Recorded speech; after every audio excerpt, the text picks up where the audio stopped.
ಹೇಳಿ ಬಂದರು. ನಾವು ಅವ್ರಿಗೆ ಟಿಕೆಟ್ ಕೊಟ್ಟು ಎಕ್ಸ್ ಚೀಫ್ ಮಿನಿಸ್ಟರ್ ಅಂತೇಳಿ.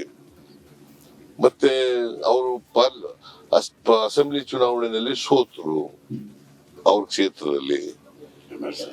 ಆಮೇಲೆ MLC ಮಾಡಿದೀವಿ ನಾವು. ಸೊ ಕಾಂಗ್ರೆಸ್ ಪಕ್ಷದಲ್ಲಿ ಅವ್ರಿಗೆ ಯಾವುದೇ ಅನ್ಯಾಯ ಆಗಿಲ್ಲ, ಅವಮಾನನೂ ಕೂಡ ಆಗಿಲ್ಲ. ಅವ್ರನ್ನ ಗೌರವಯುತವಾಗಿ ನಡೆಸ್ಕೊಂಡಿದೀವಿ. ನಂಗೆ ಗೊತ್ತಿಲ್ಲ, ಈ ಡೆವಲಪ್ಮೆಂಟ್ ಗೊತ್ತಿಲ್ಲ ನನಗೆ. ಸುಮ್ನೆ ಸುದ್ದಿ ಹೇಳ್ಬೇಡ್ರಿ. ಪ್ರೆಸ್ ಮೀಟ್ ನಡೆದಿದ್ಯಾ, ಬಂದಿದ್ಯಾ ಪ್ರೆಸ್ ಮೀಟ್ ನಲ್ಲಿ?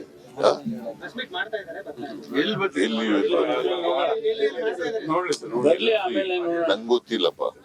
ನನಗೆ ಅವರು ಒಂದ್ಸಾರಿ ಏನ್ ಹೇಳಿದ್ರು, ನನಗೆ ಕಾಂಗ್ರೆಸ್ ನಲ್ಲಿ ಭಾರತೀಯ ಜನತಾ ಪಕ್ಷದಲ್ಲಿ ಅವಮಾನ ಮಾಡಿದ್ದಾರೆ ಟಿಕೆಟ್ ಕೊಡದೇನೆ, ನಾನು ಮತ್ತೆ ವಾಪಸ್ ಹೋಗಲ್ಲ ಅಂತ ಹೇಳಿದ್ರು.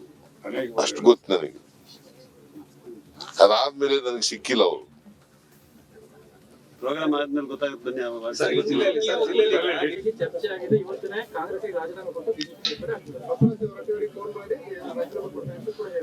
ಯಾರು ಹೇಳಿದಾರ? ನನಗ್ ಗೊತ್ತಿಲ್ಲಪ್ಪ. ಅವರು ಈಗ ಕಾಂಗ್ರೆಸ್ಗೆ ಭಾರತೀಯ ಜನತಾ ಪಕ್ಷದವರು ಅವಮಾನ ಮಾಡಿದ್ದಾರೆ, ಟಿಕೆಟ್ ಕೊಡ್ಲಿಲ್ಲ ಅಂತ ಹೇಳಿ ಬಂದರು. ನಾವು ಅವ್ರಿಗೆ ಟಿಕೆಟ್ ಕೊಟ್ಟು ಎಕ್ಸ್ ಚೀಫ್ ಮಿನಿಸ್ಟರ್ ಅಂತೇಳಿ.